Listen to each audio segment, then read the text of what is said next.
तो हेलो दोस्तों, आप सभी का स्वागत है आज की इस नए वीडियो में नए टॉपिक के साथ। तो चलिए इस प्रकार से आज के इस प्यारे से वीडियो में अब हम लोग सम कॉर्ड डेटा के अंतर्गत आने वाले जितने भी वर्ग हैं उसको हम लोग अब लाइन से क्लियर करेंगे।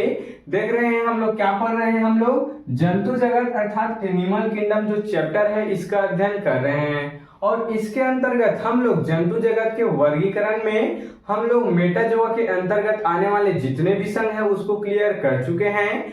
और लास्ट वाला संघ जो संघ कॉर्ड डेटा है उसके अंतर्गत और जितने भी वर्ग आते हैं इसको हम लोग आज के इस वीडियो से लाइन से क्लियर करने वाले हैं। तो चलिए बिना किसी समय गंवाए जो वर्ग साइक्लोस्टोमेटा है इसको समझने का प्रयास करेंगे।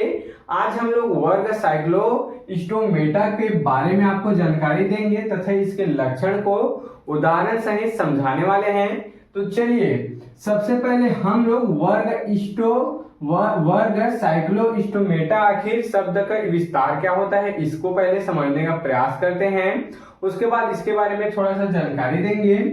तो देख सकते हैं साइक्लोस्टोमेटा कितने शब्द से मिलकर बना है? दो शब्दों से। पहला क्या हो गया? पहला हो गया साइक्लो, दूसरा हो गया स्टोमेटा। तो साइक्लो शब्द का तात्पर्य किससे है? राउंड से, अर्थात कोई भी गोल चीज से। साइक्लो अर्थात क्या होता है? राउंड या फिर गोल चीज होता है। उसके बाद स्टोमेटा शब्द का तात्पर्य किससे है? स्टोमेटा शब्द अर्थात स्पोर से है। स्पोर अर्थात क्या होता है? छिद्र होता है। तो छिद्र अर्थात क्या हो गया? किसी भी जीव का छिद्र अर्थात क्या हो गया? मुख हो गया। तो गोलेदार मुख वाले जीव किसके अंतर्गत आते हैं? साइक्लोस्टोमेटा के अंतर्गत आते हैं, ऐसे याद रख सकते हैं। तो साइक्लोस्टोमेटा का शाब्दिक अर्थ हो गया वृत्ताकार मुख। देख सकते हैं इसका साइक्लोस्टोमेटा का जो शाब्दिक अर्थ हो गया वो क्या है? वृत्ताकार मुख अर्थात गोल मुख वाले, गोल छिद्र वाले। तथा यह वर्टिब्रेटा, देख सकते हैं वर्टिब्रेटा का एक विशेष समूह एग्नाथा का उपवर्ग अर्थात सब क्लास होता है। अब क्या बोला गया ध्यान देंगे, कंफ्यूज बिल्कुल भी नहीं होना है। हम लोग पिछले वाले टॉपिक में सम कॉर्ड डेटा समझ चुके हैं। अब उसके अंतर्गत क्या आता है? उसके अंतर्गत वर्टिब्रेटा आता है। अब उसके अंतर्गत और भी क्या आते हैं? सब क्लास अर्थात उपवर्ग आते हैं, जो कि कौन सा है? एग्नाथा उपवर्ग है। और इसी के अंतर्गत क्या आता है? वर्ग साइक्लोस्टोमेटा आता है। तो इस प्रकार से आशा करता हूं कि साइक्लोस्टोमेटा कहां से आया है क्लियर हो गया होगा। चलिए इसके बारे में थोड़ा सा जानकारी ले चुके हैं। अब इसके लक्षण की ओर आगे बढ़ते हैं कि इसका लक्षण क्या क्या हमको देखने को मिल जाता है। तो सबसे पहले यहाँ पर ये बिना जबड़े वाले, देख सकते हैं इनका जो जबड़ा है वह नहीं होता है। कैसे होते हैं? ये बिना जबड़े वाले कशेरुकी होते हैं। देख सकते हैं ये बिना जबड़े वाले कशेरुकी जीव होते हैं, समुद्र में पाए जाते हैं। इनका मुख कैसा होता है? गोलाकार होता है। इनका मुख कैसा होता है? गोलाकार होता है। चलिए दूसरा देखेंगे, इनका शरीर लंबा, देख सकते हैं संघ साइक्लोस्टोमेटा के अंतर्गत आने वाले जितने भी जीव हैं इनका शरीर कैसा होता है? इनका शरीर कैसा होगा? लंबा होगा। तथा इनमें श्वसन के लिए 6 से 15 कुलुम छिद्र पाए जाते हैं। जिस प्रकार से हम मनुष्य में ग्रसनी है, ग्रास नली है, श्वसन नली है, फेफड़ा है, ये सब के द्वारा हमको क्या होता है? हम श्वास ले पाते हैं, श्वसन की जो क्रिया है संपूर्ण हो पाता है। इसी प्रकार से संघ साइक्लोस्टोमेटा के अंतर्गत आने वाले जितने भी जीव हैं उनमें क्या होता है? श्वसन के लिए 6 से 15 कुलुम छिद्र पाए जाते हैं। इन्हीं के द्वारा इनकी जो श्वसन की प्रक्रिया है वह पूर्ण हो जाती है। क्लियर हुआ?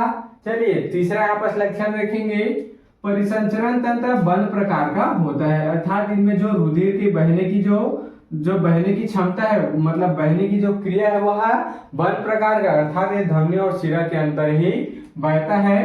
किसी एक विशेष अंग से दूसरे विशेष अंग तक जाते हैं, जिस प्रकार से हम में होता है। तो आशा करता हूँ ये भी क्लियर हो गया होगा। चलिए चौथा यहाँ पर देखेंगे लक्षण, ये समुद्री होते हैं। ये तो क्लियर हो गया कि ये क्या होते हैं? ये समुद्री होते हैं। किंतु जनन अलवणीय जल में होता है। अब क्या बोला गया ध्यान देंगे, ये जो जंतु है वो कैसे होते हैं? समुद्री। अब जो समुद्र का जल है वो कैसा होता है? लवणीय होता है, अर्थात खारा होता है। तो ये समुद्र जल में पाए जाते हैं। लेकिन जब इनको जनन करना होता है तो यह अलवणीय अर्थात स्वच्छ जल में जाकर क्या करते हैं? जनन की प्रक्रिया को करते हैं। उसके बाद फिर से वापिस ये समुद्री जल में आ जाते हैं। तो इस प्रकार से इनकी क्रिया होती है। चलिए पांचवा लक्षण देखेंगे, जनन के कुछ दिन बाद मर जाते हैं। देख सकते हैं जब इनमें जनन होता है तो कुछ दिन बाद इसकी जो मादा है वो क्या हो जाती है, नष्ट हो जाती है अर्थात मर जाते हैं। लार्वा कायांतरण समुद्र में पहुंच जाता है। देख सकते हैं इस लाइन में क्या बोला गया, ध्यान देंगे, अच्छे से समझेंगे। लार्वा का कायांतरण समुद्र में पहुंच जाता है अर्थात इनमें जो जनन की प्रक्रिया है वह शरीर के बाहर होती है। जिस प्रकार से मेढक में उभयचरों में होता है उसी प्रकार से इसमें भी होता है।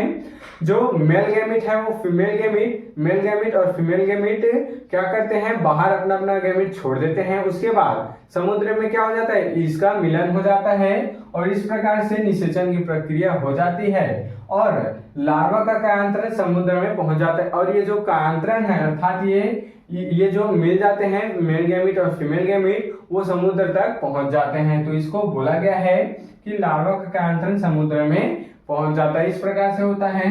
चलिए छठवां लक्षण देखेंगे, इनकी त्वचा पर सल्क नहीं पाए जाते हैं। सल्क नहीं पाए जाते हैं तथा त्वचा कैसी होती है, चिकनी होती है। देख सकते हैं कोई भी जो फिश होता है उसके त्वचा पर आप देखे होंगे ऐसे ऐसे क्या होते हैं, इस प्रकार से ये क्या होते हैं, इसी को शकल कहते हैं।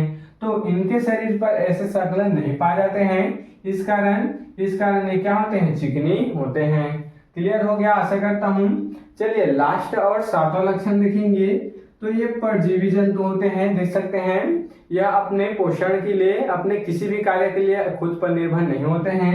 ये कैसे होते हैं, परजीवी प्रकार के होते हैं। दूसरे कशेरुकी जीव पर निर्भर होते हैं तथा जो दूसरे कशेरुकी से क्या होते हैं, संबद्ध हो जाते हैं अर्थात क्या बोला गया, जब दूसरा कशेरुकी जाता है तो उस पर ये क्या हो जाते हैं, चिपक जाते हैं और पोषण प्राप्त कर लेते हैं। तो इस प्रकार से होता है। तो इसका एग्जांपल देख लेते हैं संघ साइक्लोस्टोमेटा का। तो इसके एग्जांपल है यहाँ पर, एग्जांपल क्या हो गया पेट्रोमाइजॉन। देख सकते हैं क्या है, पेट्रोमाइजॉन तथा क्या है, मिक्सिन। इसके क्या है, उदाहरण है। इसको हैग मछली के नाम से भी जाना जाता है। तो इस प्रकार से आज के इस प्यारे से और छोटे से टॉपिक में हम लोग वर्ग साइक्लोस्टोमेटा को समझ चुके हैं जो कि संघ कॉर्डेटा के अंतर्गत आता है। तो आप इसका स्क्रीनशॉट यहाँ पर ले सकते हैं।